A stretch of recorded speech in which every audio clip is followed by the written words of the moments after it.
Seeds Grade 5 class.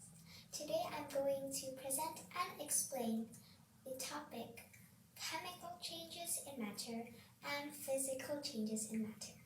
So let's start. First of all, we have to learn the definition of chemical changes and physical changes. So first of all, chemical changes are usually irreversible. Secondly, in chemical changes, new substances are formed. Third, changes always involve absorption or release energy.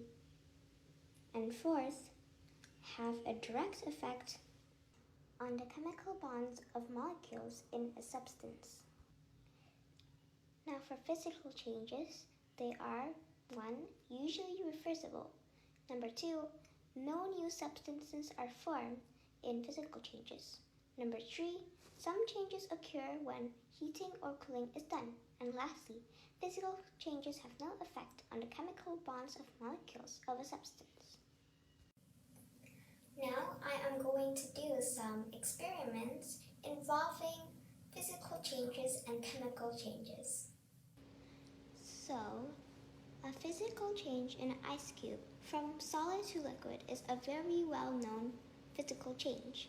So I filmed a time-lapse melting an ice cube. Enjoy!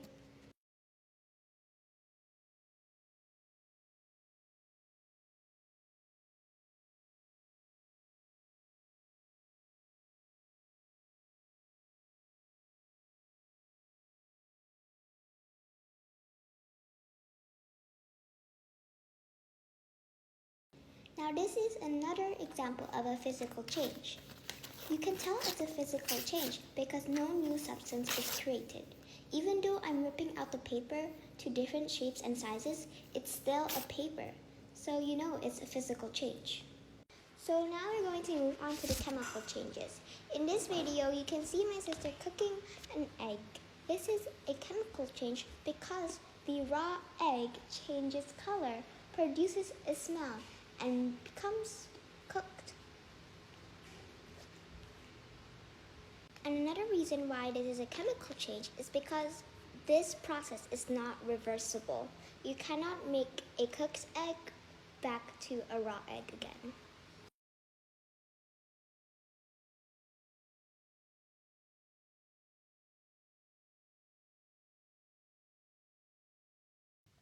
Now this is the last example of a chemical change.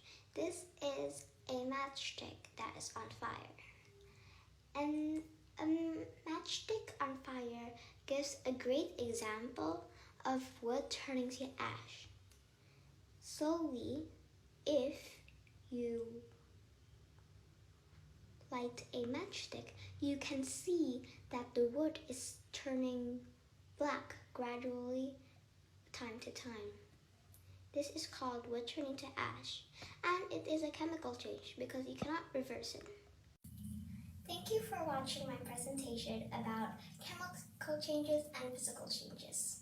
Bye!